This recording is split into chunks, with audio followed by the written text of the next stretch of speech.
crude oil to join the coalition to police the waterway. UK Prime Minister Keir Starmer says Britain is working with allies on a plan to reopen the strait, but will not be drawn into the wider war. Till they need us. Pope Leo on March 14th took possession of the traditional papal apartment within the Apostolic Palace, moving into the quarters traditionally reserved for his predecessors. The move was announced on March 14th by the Holy See press office more than 10 months after his election, and the papal apartment has undergone a lengthy and meticulous restoration, having remained unoccupied since the conclusion of Pope Benedict's pontificate in 2013. And in sports, the U.S. took down the Dominican Republic in baseball last night. They will play in the final against either Venezuela or Italy on Tuesday night. There's a controversial strike three to end the game, 2-1 game with the tying run on third base, and a controversial strike three call. And when are Italy and that is tonight. Did you look at the controversial call? I mean, was it Do you have any Oh yeah, it was insight? low. Oh, okay. Low pitch, called a strike, and So you know, Reed says it was the right call, so there. it makes you wonder about all the times before we really had cameras in sports, how many times the champion would have been different just because of one person making a different call. But that's the reason we have officials. And then Alabama kind of backslid into March Madness, taking the loss from Ole Miss in the SEC tournament. But they have a pretty good matchup against Hofstra University to get started. Sounds like that's beatable. Yeah. That would be the upset of the century. Oh, my Lord.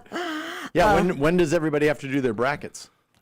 Friday is the day that March Madness starts, so I imagine they've got to be in by I thought it noon starts on Friday. Thursday. Or Yeah, it might be I thought it was Thursday. Yeah. Thursday. Is Yeah. Alabama it? plays Friday, yeah. Got it. Miami's made it. Not that made your newscast, but just Yes. that's all I know It didn't about make it. anyone's newscast. Yeah. And Miami, Ohio, who had Did a they make it? undefeated regular season, made the first four, which is like another little bracket for people who get the 63rd and 64th seed.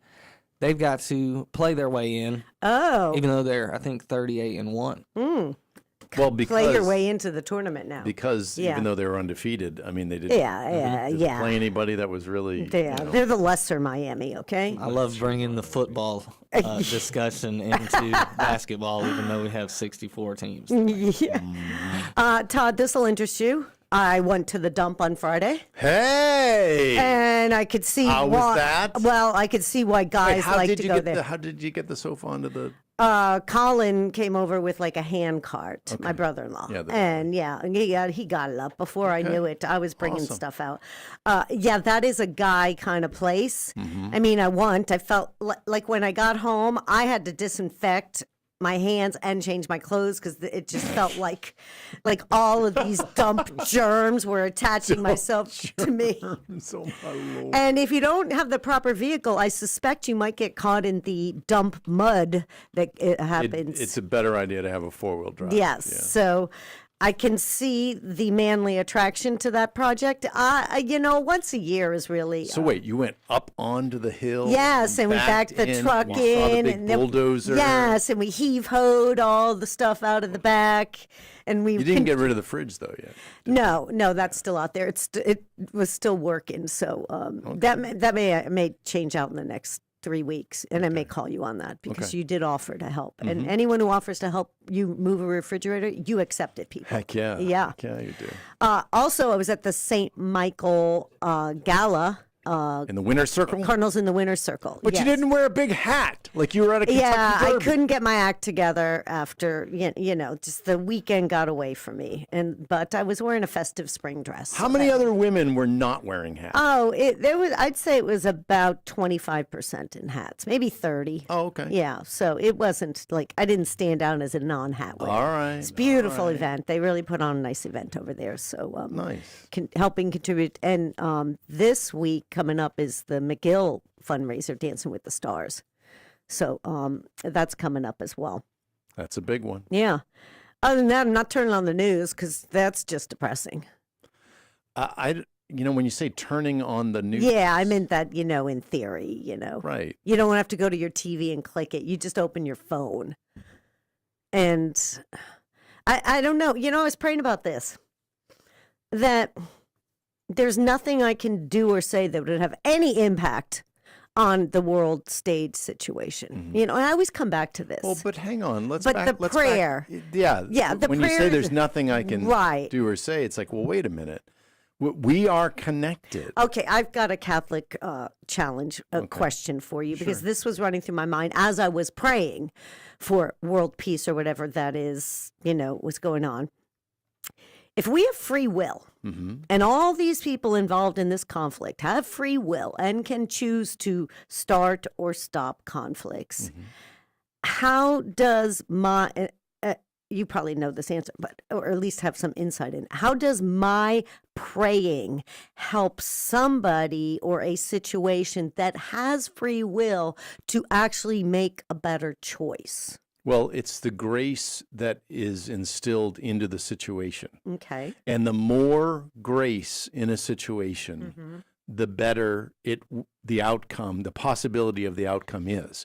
You can still have someone, like, there couldn't have been any more grace in Satan's life. In Lucifer, the angel of light. Right, There couldn't have been more grace, and yet you can still choose to not cooperate with that grace. Because grace builds on nature. So, but the more grace you have in the situation, the better the chance of a positive outcome is. So that's the reason why we fast. That's the reason why we pray.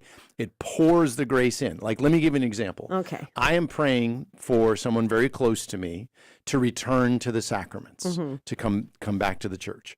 And I am fasting and I am praying and I am doing everything in my power to pour an abundance of grace. Now, in that person's life, they can be both these two images. They can have a tremendous umbrella, and the grace will be pouring down, yet having very little effect on them. Okay. Very little effect. Or if they don't have an umbrella, they can be a colander, and the grace is pouring into their lives, and it's not sustaining with them.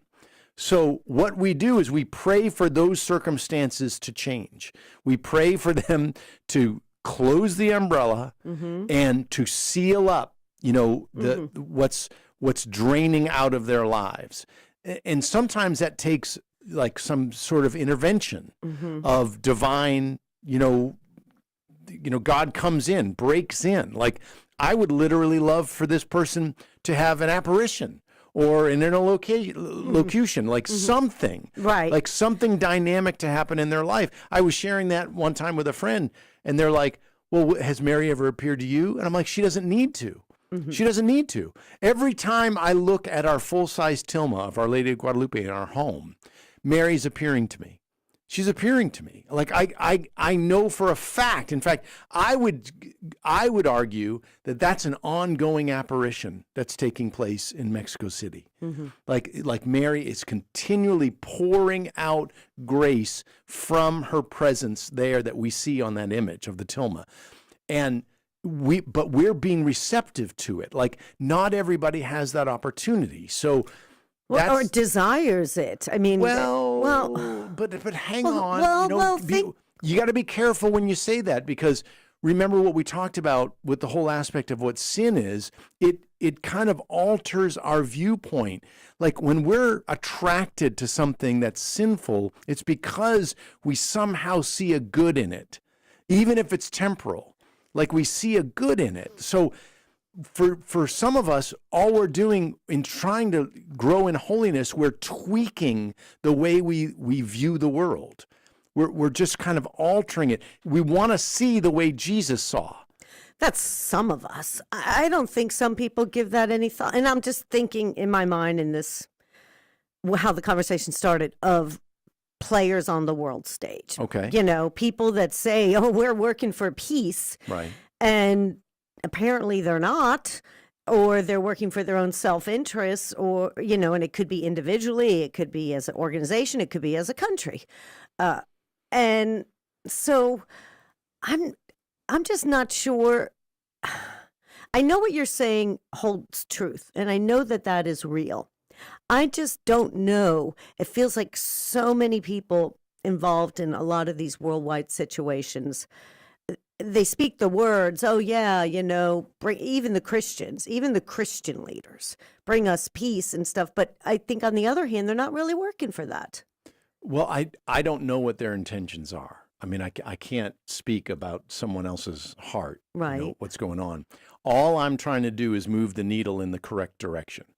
Like, okay, so Saturday, a friend of mine called and said, Todd, are you or any of your boys available? I'm moving a piano. There's no ramp. Piano moving. There's no ramp. There's no ramp on the U-Haul. You know who to call for that. Right. He'd Todd already Sylvester. backed up to his door Oh, and then my- thought, now what do I do? Oh, my And goodness. and his children, like his oldest child is like 4 or 5. I mean, like nobody yet that can help. And I said, no problem. We'll be right there. And he lives right around the corner. And it was kind of fun because the Sylvesters showed up in droves. It was me and my 3 sons. They're all strong. We show up. We're like, okay, just scoot over. We got this. You've probably moved a piano or two in Plenty. your day. Right. So we just pick it up, we bring it down, we bring it in the house, boom, we're done. But let's say that it was a full moving truck. Now, that was a dramatic thing because it was a big, heavy object. Right. But it was a full moving truck. And, we had a lot of people moving the stuff. And someone went into the moving truck and picked the smallest, lightest box. Yeah. Okay. And they grabbed it and they brought it into the house. Did that help the situation? Yes, in a minuscule way. But hang on. Okay. Just answer the question. Yes. Did it help the situation? Uh-huh. Yes, it did. It wasn't all that noticeable. It wasn't like the piano that got moved. But what we're trying to do with our prayer and with our fasting is help the situation. It might not be as noticeable as the piano. It might not be as noticeable as now the truck is empty, like, woohoo, now we can have pizza and the empty truck drives away. But we're always trying to move the needle in the correct direction. Like because someone could have walked up and said, well, picking up that small light box, that's not going to do anything. That's not helping. So why should I even do that? It's like, well, because we're helping. We're moving the needle in the right direction. We're trying to bring grace into the world. We're trying to strive to bring God's love and his mercy and his peace. When we pray for peace in the world, we're picturing the completeness of it. But in fact, Yes. but that may not happen in our eyes and in our lifetime, but we're trying to move it in the right direction. Like, never give up. Never give up prayer and fasting and striving, even if it's not as noticeable. Like, don't walk past and go, well, I'm not even going to pick up that little box because what's the big deal? Like, what good is that going to do? It is doing a good. It is. And that's what we're striving for. Every rosary, every prayer, every time we're offering it up, grace is coming down into the situation. I don't know if it's going to have this dynamic effect. I don't know if everyone's going to notice. Like, everyone notices a ceasefire. They notice that. But they may not notice like the little things that are going on in Ukraine right now. I mean, there are small things that maybe only God can see, that it's moving in the direction of peace. And that's what we need to be striving for, Ellen. Well, you put it very well. So I thank you for that. Gives me a better sense of comfort because every day I wake up. Well, because we want the whole peace. We want no more people firing rockets, and killing children in a girls' school. I mean, we don't want that. Nobody does. Nobody wants that. I mean, glory, except maybe Satan. I mean, who's relishing in right? this. No, but let's continue to work in that direction, though. Well, I'll keep striving for that. I mean, I'm going to keep praying for it because what other? Never give up. No, I know we can't give up. We can't give up on family members we're praying for, communities we're praying for, countries and the world. So we have no There's no other place to be but on your knees. Especially at times like this. There is no answer that any one of us could do, but collectively our prayer. And when God invites us to prayer, no matter when and where and how, we should always be affirmative in that, because how he's seeing this and how he's working, there's such a complexity to it. It's going to be fascinating when we get to heaven and we have a different viewpoint. But like, I was up late, in the evening praying. I got up and I was praying, and then one of my kids was still up, and they got up. I guess they were, I don't know, playing video games or something. They got up, and he comes in and he goes, "Dad, what are you doing?" And I said, I'm praying. What are you doing? And he goes, "I came to get water." I'm not playing video games. I'm just getting water. But it's like, let's move it all. Let's move that needle in the right direction always. Good. Thank you. Yeah. Debbie Cowden's joined the show. Is it St. Patrick's Day or a Solemnity of St. Joseph? We're talking about both. Oh, 2 days apart. It's a twofer here, That's so 2 you days better apart. stick around. Stay with us on LA Catholic Morning. If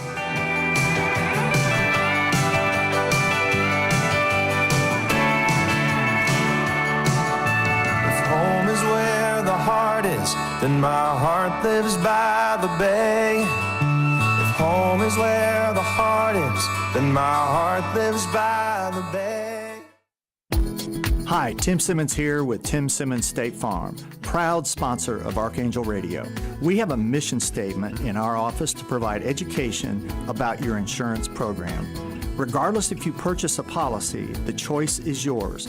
For a review of your insurance program, we invite you to stop by our office at 356 Morphy Avenue in Fairhope or call 251-928-1400. Like a good neighbor, State Farm is there.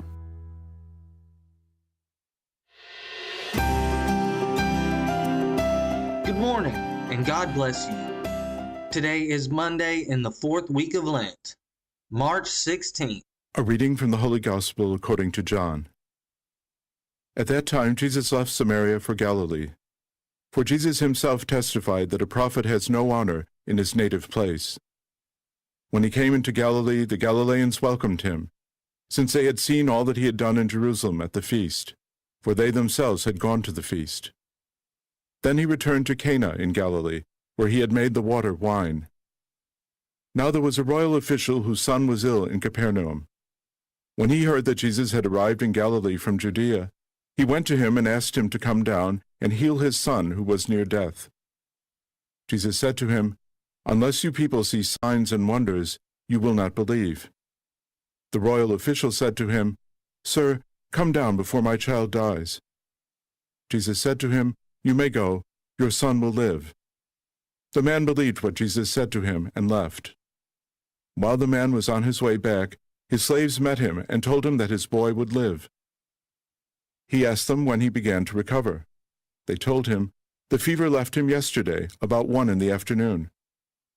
The father realized that just at that time Jesus had said to him, "Your son will live." And he and his whole household came to believe.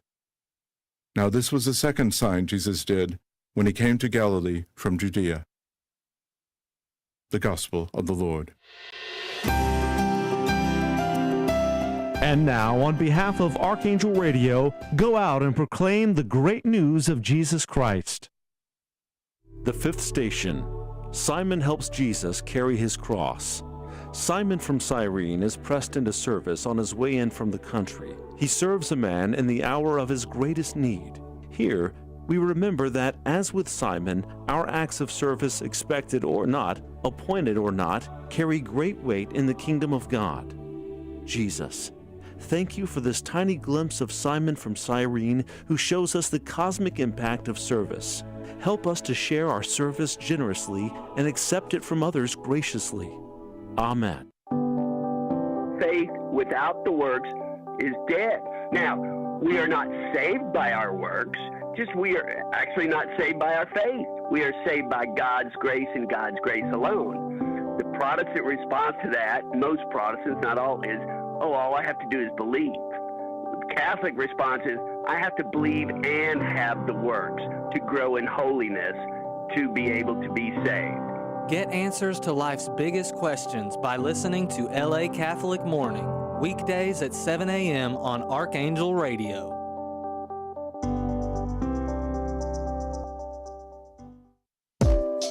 Men can't claim to be strong or have any leadership qualities if they're not first following the leadership of God, if they're not submitting themselves, heart and soul, to God himself, and taking their family to church and praying with them. Learn to be a leader.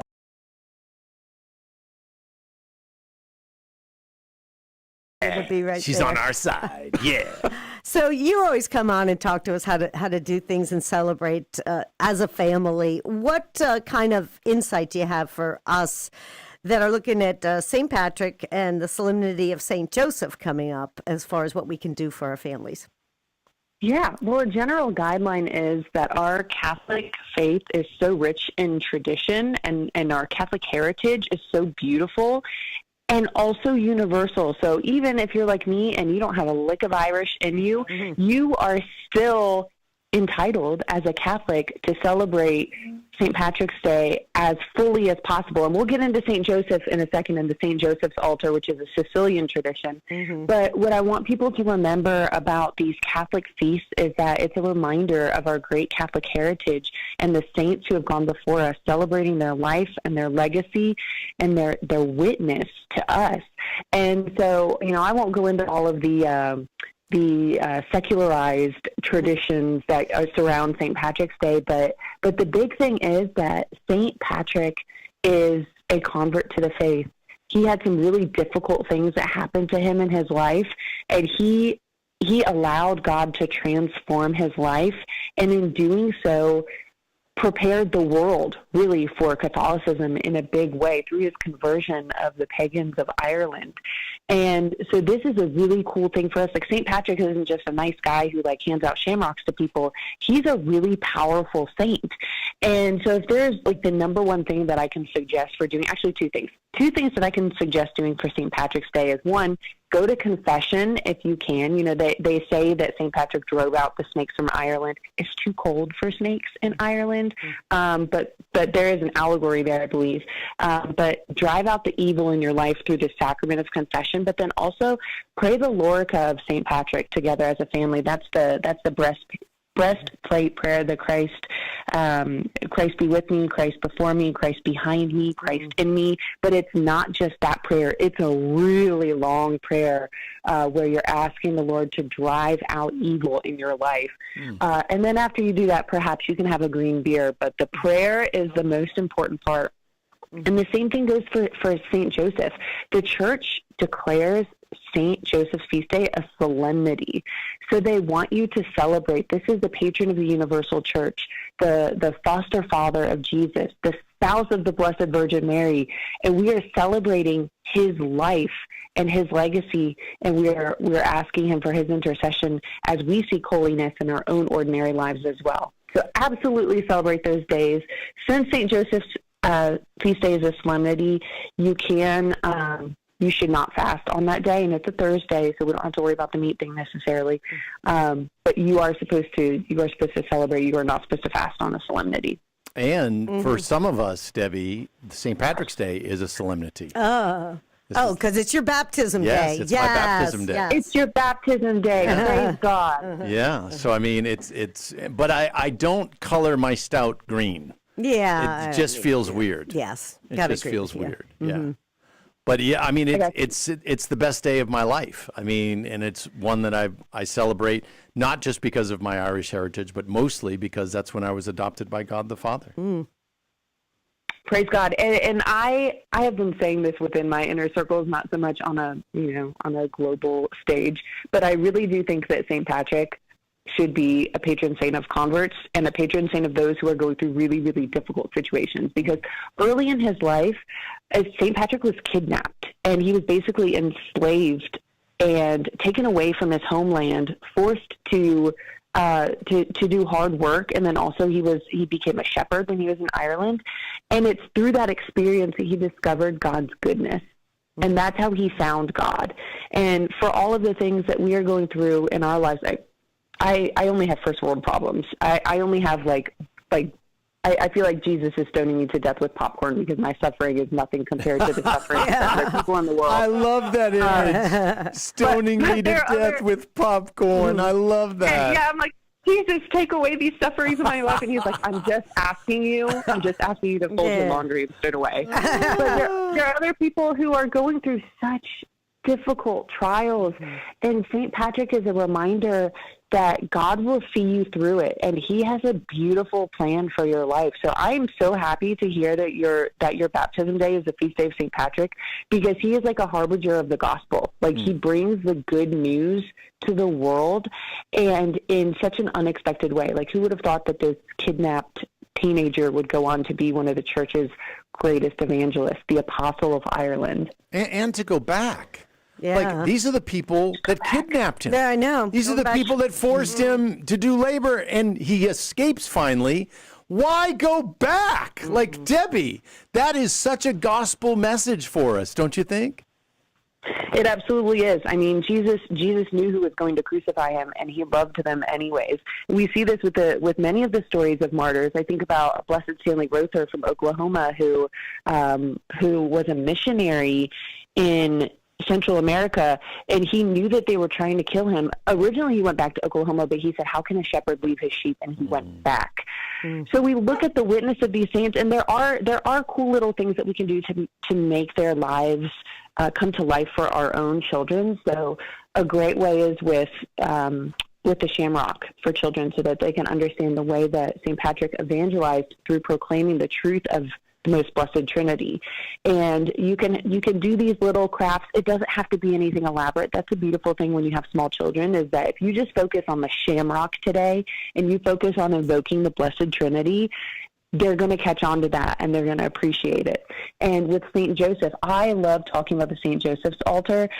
Just really quickly, there was a famine in Sicily, and so the people of Sicily had pleaded to St. Joseph, who was their patron, for relief from this famine, and he answered their prayers. And in gratitude, they started creating these tables or these altars with the food that they were able to harvest after the famine. And so for years and years since then, Sicilians, Italians in general, Catholics in general, have created these 3-tiered altars with non-meat items like food, flowers, fresh fruits and vegetables, nuts. There's even fava beans have become a staple of these altars. But to show gratitude to St. Joseph by creating these elaborate altars. And so what our family is starting to do is, for the feast day of St. Joseph, we're making homemade bread, but letting the kids shape it into St. Joseph-shaped things like flowers, saws, crosses, things like that. And even if that's the only thing that we do, granted, we will do more because St. Joseph is one of the patrons of our home, but this is one tangible thing that our kids will take with them for their whole lives, is that on St. Joseph's feast day, we make bread. A lot of parishes. And those are the little ways that you make the faith come alive for your children. Exactly. Like our parish does a St. Joseph's altar, and it's set up in a side room, and everyone brings, because there's an opportunity to bring food that we distribute to the poor, but also fresh food items that don't necessarily get distributed on other days of the year. So you can bring by all the fresh fruits and vegetables and stuff. And we set up the altar, and for a lot of parents, they bring their kids to look at it, and they bring some items for it. And really just as a giving back and sharing, like the story that you talked about the Sicilians, sharing of the harvest. And that's really a good imagery to create in sharing the benefits for the St. Joseph altar. And it's a wonderful thing to point out about the St. Joseph's altar is that they take that food and they give it to the poor. So it's another way to incorporate almsgiving, one of the 3 pillars of Lent, into the celebration, which I think is so cool. Mm-hmm. It is super cool. And if families don't have a St. Joseph altar, they can do that at home. It doesn't have to be 3 tiers. It doesn't have to be elaborate. But if you have a statue of St. Joseph, then you can set out your statue of St. Joseph on the table. You can put together a beautiful arrangement of food items, pray in thanksgiving for St. Joseph's intercession. And this leads me to one of the other points that I like to make about St. Joseph's feast day is, if your family has done the consecration to St. Joseph, which was brought to us by Father Donald Calloway, from the Marian Fathers. If you haven't done it yet, this is the time to start thinking about beginning the preparation so that you can consecrate your family to St. Joseph on his next feast day, which is May 1st, St. Joseph the Worker. So we're entrusting the protection and the care of our family to Jesus through the intercession of Jesus and Mary. And what a wonderful way to let your children know that it's not just mom and dad praying for you and protecting you. It's the saints. It's the Father of Jesus Christ who saved him from Herod, who found him in the temple, who raised him in the faith. Saint Joseph is a really powerful saint, and I've got to say, my husband, Saint Joseph is my husband's confirmation saint. We prayed to Saint Joseph together for many, many years, and I've seen the positive influence of Saint Joseph in my husband's life. He's the mirror of patience. He's the model of humility. These are all wonderful virtues for husbands to have. He's a protector of not just families, but of the universal church. So look to these two really powerful saints this week. It's not just a week of dressing up in green and dancing Irish jigs, although those things are very fun, but the faith is at the heart of it, which I think is wonderful for us as Catholics. For a few years, Debbie, I was trying, and I have a son who's actually in the Marians, and I've been trying to find a beautiful image of St. Joseph, and there are plenty of them out there, but nothing that was striking at my heart, if that makes sense. So, like, even my son was like, Dad, what about this one that I have in my room? And it was good. He's a solid-looking St. Joseph, and he's got the staff with the lilies. And I'm like, okay, at least he doesn't look like he's got makeup on, like some of the older ones. And I just could not find it. Finally, I don't know, what was it, about a month ago? Yeah, you brought it in, right? Yeah. I mean, and of course, my wife was probably not as enthused at the size that I ordered, 2 feet by 3 feet, framed. He goes overly large with the... I go big or go home. We have a full-size Tilma of Our Lady of Guadalupe in our home. Like, I'm a little psychotic, I I know that everybody can go to that extent. Okay. Maybe what they could do, though, because I was watching, I think it was last St. Patrick's Day, EWTN had a really good, short-form life story of St. Patrick, and there's a lot of content there too. Just so maybe to remind yourself of what some of these saints went through. St. Joseph, St. Patrick. For me being of Irish descent, and having a smaller version, of course, like a normal size. Yes, version. Exactly. But putting images of the saints up in your home, don't you think that's important? I absolutely think it's important, and I was waiting for you to tell me what the image was, because the first thing I thought in my mind was, is he going to say St. Joseph, Terror of Demons? Because that's one of our favorite images of St. Joseph. Now we have a painting of that in my son's room. The St. Joseph, Terror of Demons. It wasn't because he was like a massively strong soldier. He was super powerful. He was a humble carpenter, and he sought to do God's will, and that sends the demons screaming. I think you have one, Todd. It's St. Joseph as a father with the Christ child. Yeah, he's holding the Christ child. His is a little more... I'm going to send it to your email. Yeah, he's going to send it to you, Debbie, so you can see that. Though Terror of Demons for a young boy might be more interesting to stare at. Debbie Cowden, thanks so much for joining us, and check out all of her good work with the digital platform at EWTN. Thanks, Debbie. Thank you. God bless you. Thank you. Oh, her house is going to be festive. Matt Paolelli. I got it. You got it. Second try. Real life Catholic phone fast challenge. Oh, some people are going to need to listen to this. Stay with us. Then my heart lives by the bay. With spring around the corner, it's time to get your home looking fresh. Stop by Hood's Home Center to discover a wide variety of stunningly unique items, from flooring and doors to outdoor hardscape and fireplaces, and so much more. Hood's is your one-stop shop for all your home improvement needs this spring. So come by and kick your home projects into action and see why. It's all good at Hood's. Visit homecenters.com or locations in Mobile and Foley. Here's your community calendar for the week of March 16th. Christ the King's Lady Sodality Annual Festas Italiana, Sunday, March 22nd. Doors open at 9:30 a.m. for coffee, pastries, and shopping. Authentic spaghetti dinners from 11 to 1:30. Home-baked goods and Italian desserts, raffles, and more. For tickets and more details, call the CTK office at 251-626-2343. Women's Lenten Night at St. Lawrence and Fairhope. Mary at the foot of the cross. How we can sit with Mary this Holy Week. Thursday, March 26th at 6 p.m. All women are welcome. Space is limited. RSVP at the church office, 251-928-5931, or email events@stlawrence.com. Save the dates for St. Mary's Catholic School's Stakeout Series. Kids Play Day, Saturday, March 21st, Mix and Mingle, Friday, April 30th, and Stakeout on Saturday, May 2nd. For more information and tickets, visit stmarysstakeout.com. Check out our community calendar on our website and send us your events 2 weeks in advance to office@archangelradio.com. I'm Shannon Garner. Have a blessed day.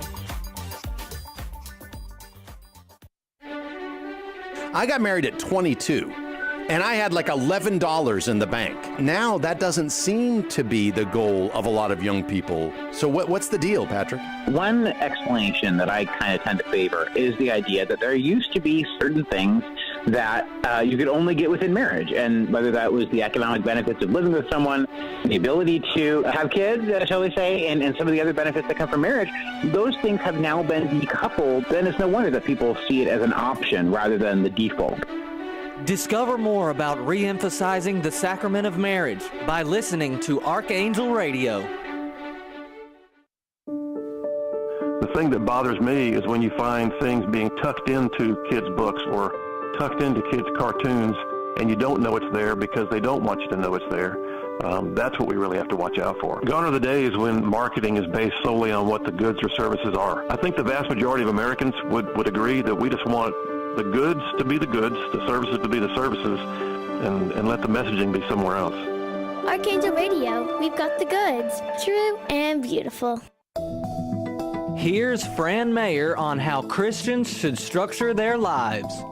Being for something implies being against other things, but you don't build your life around what you're against. You build it around what you're for. And Christians are for the gospel and for life and for fertility and for fruitfulness and friendship.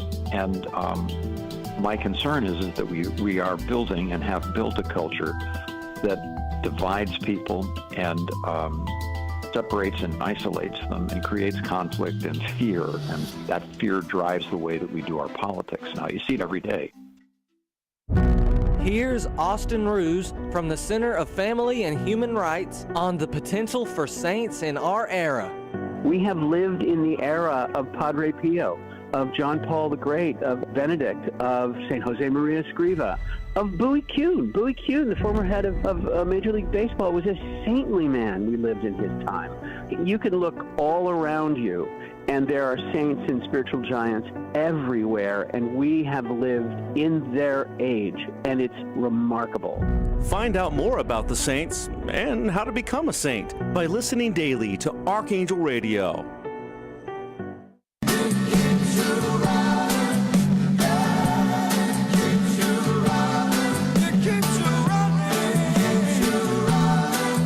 Welcome back to LA Catholic Morning here on Archangel Radio. Todd Sylvester, Ellen Taylor, Mike the Great, and Reed.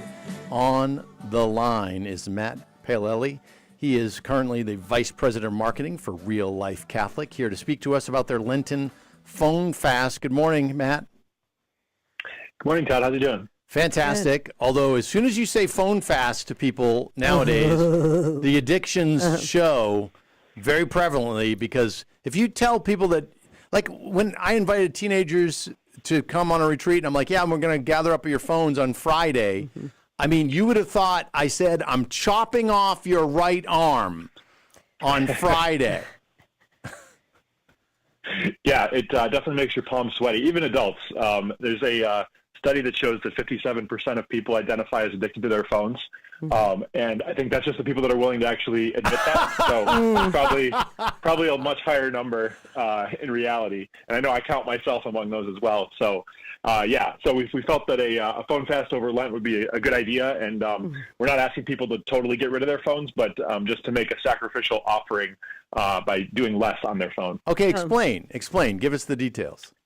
Yeah, so Real Life Catholic is Chris Stefanik's nonprofit ministry, evangelization ministry, and we're working on a confirmation project called CORE right now. So we've had young people front of mind, and we thought what better way over Lent to kind of unite in prayer, fasting, and almsgiving for the next generation of the church than to curb our own phone usage and make more time for God. So if you go to reallifecatholic.com/Lent, we're halfway through Lent, but it's not too late to join. You can sign up.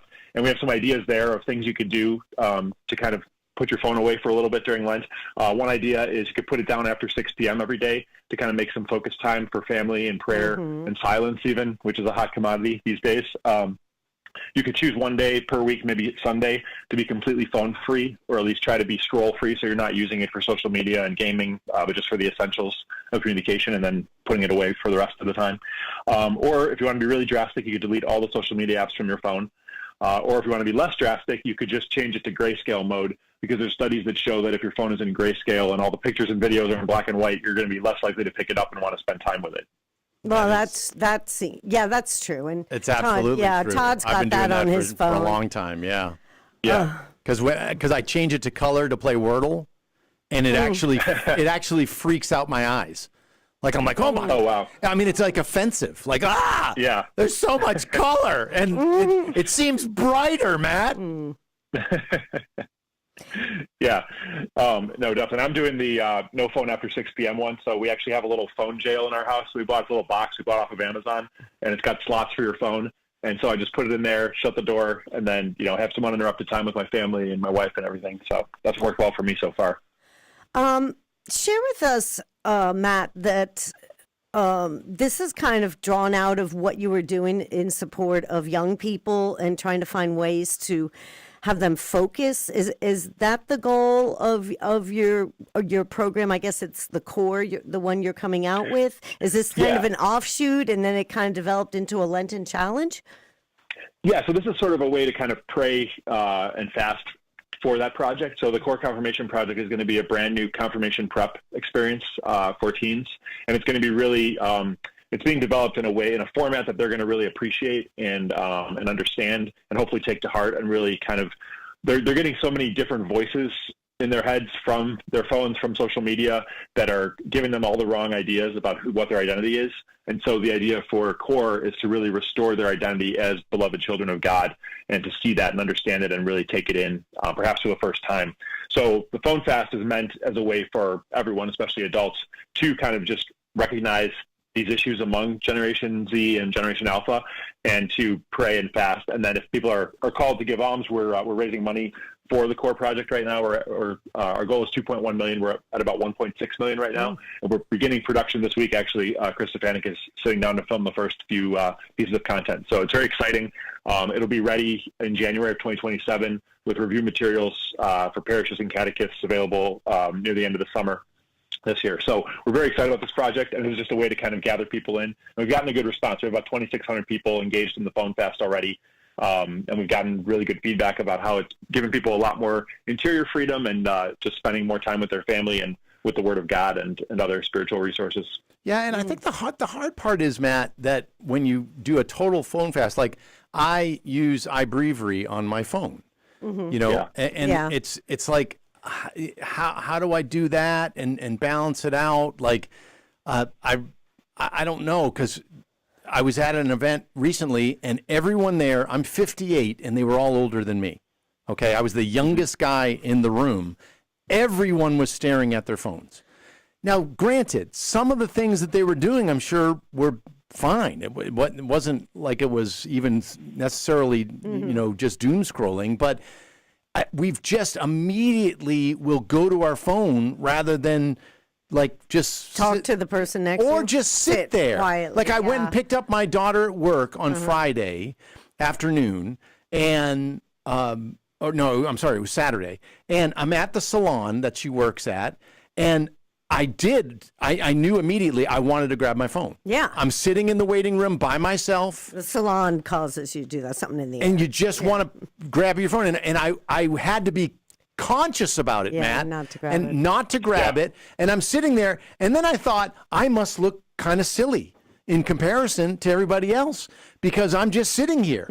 I'm not reading anything. I'm just sitting and looking at the bazillion colors of nail color. You know, I'm like, so you feel like the odd man out. Does that make sense, Matt?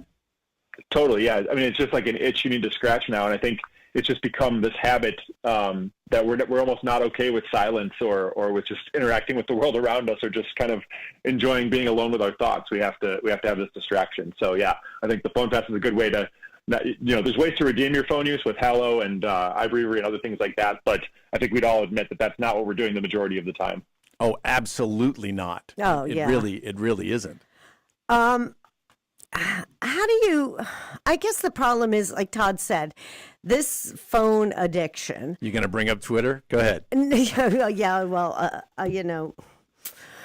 I can't even go there. But it's funny, Todd, you said about the age groups because it is so, we think about this, Matt, as this is a problem from young people, but we're training them up from the youngest age. But it is so easily addictable, if that is a word, that even those that came of age long before the electronics are just attached to their phones. So I think this covers across age demographics, this unnatural and man-made addiction to put our attention on our phones, right?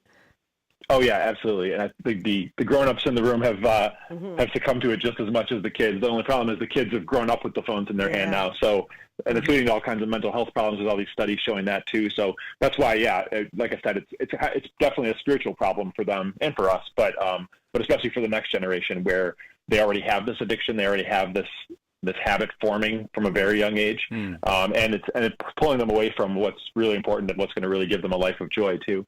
Yeah, and it's such a balancing act. Like I have to admit, it's more important for me to leave my house with my phone than it is with my wallet, because I pay for everything with my phone now. Like, isn't that crazy, Matt? Yeah. Like one time, my wife and I were going out to dinner, and then after dinner, we went to a big box store, and we normally use the app to purchase the things in that store. And I went to grab my phone and realized I didn't have it. And I went, wait, did I leave it in the restaurant? And my wife looked up, on Find My, and she goes, no, Todd, you left it at home. Like, it's still at home. Now, on one side, Matt, I felt pretty proud. Like, wow, I haven't even noticed that I didn't have my phone for like 2 hours. Didn't even notice. But you're probably the only one that would notice. People turn around and drive back home to get their phone if they realize they'd left it home. But she had hers. Like, yeah. She had hers. It wasn't you're okay. There's no emergency if we needed to get the kids or something like that. But it's just such an attachment that I don't know how to make it better, Matt. That's what I'm saying. Yeah, no, I agree. I mean, it almost feels like you walked out of your house without your pants on when you don't have a phone. I totally agree. And I think that's also just how we justify it too. It's like, oh, well, I have to have my phone to pay, or I have to have my phone to communicate, or whatever. And then, like I said, that's 20% of how we're actually using our phone, and the rest is just mindless scrolling, or that itch to not have a FOMO of what post am I not seeing that I'd be able to see if I scrolled. These apps are made for addiction, and they're made to make you think, if I just keep scrolling, I'll see that thing that was really important that I was going to miss otherwise. So, yeah. So if you're halfway through Lent and you're like, it's not going that well, maybe it's time to check in on the Lenten Phone Fast Challenge. reallifecatholic.com. You can sign up. At least just be mindful of this. I think that's part of the problem, is that we just accept that this is how we live now, and we don't have to live like this, attached to our phone, being fed content that is not edifying to our soul. Put it down, make real life connections, spend time in prayer, spend time just in silence. Well, you've talked about sometimes when you walk Hank, you don't bring. Yeah, I don't, because I just can't. I have to have some time where I'm totally disconnected, and for me, it's walking the dog. It's beautiful here in Lower Alabama. I can go down by the bay, and it's just. But we have to be mindful to make those moments. And let me tell you, the technocrats, they don't want you to have a moment like that. They want you to be sucked into, engaged in your phone all the time. And if we don't reclaim the space for good, true, and beautiful things, nobody else is going to help you. This is what we have to do, I think. So Lenten Phone Fast Challenge, reallifecatholic.com. You can go there and just get some ideas too. And Matt's been so nice to share them with us today. Thanks, Matt. Mm-hmm. Yeah, thanks for having me. This is great. Great. It's reallifecatholic.com. Get the phone fast. I can't say that 3 times fast. It's true, though, Todd. I was listening to a podcast, as I said, the irony of this comment is that, see, I'm sucked in like you all, is that there's a lawsuit out, and I can't remember, I got to go back and listen again to the details. There's lawsuits that are saying that these programs and apps and things were designed not to suck us in and keep you. The automatic play on YouTube, there are several of them. I'm going to get more information. Maybe I'll do a blogosphere on it down the road. Sounds good. It's bad. Okay. Time to do something real. Thank our sponsor, Tim Simmons State Farm, covering all your insurance and financial services for over 40 years in Baldwin County. Call Tim Simmons State Farm at 251-928-1400 or email Tim at timsimmons.com. That's SIMMONDS.com. Mike, what's happening tomorrow? Yes, tomorrow, Father Pat Driscoll talks about how to offer everything to God this Lent. Fran Mayer discusses his article on how to write well and why. And Brad Miner shares Beethoven's Path to Last Rites. All right. Path to Last Right. Oh, it's like Mike comes up with topics I've never even thought of. That's what I do. It'll be beautiful. Okay, today it's a little chilly outside. Yes. So let's let the warmth in our hearts embrace everyone that we encounter. Thanks so much for listening to LA Catholic Morning. God bless you all. Don't forget to call your mama. She loves you.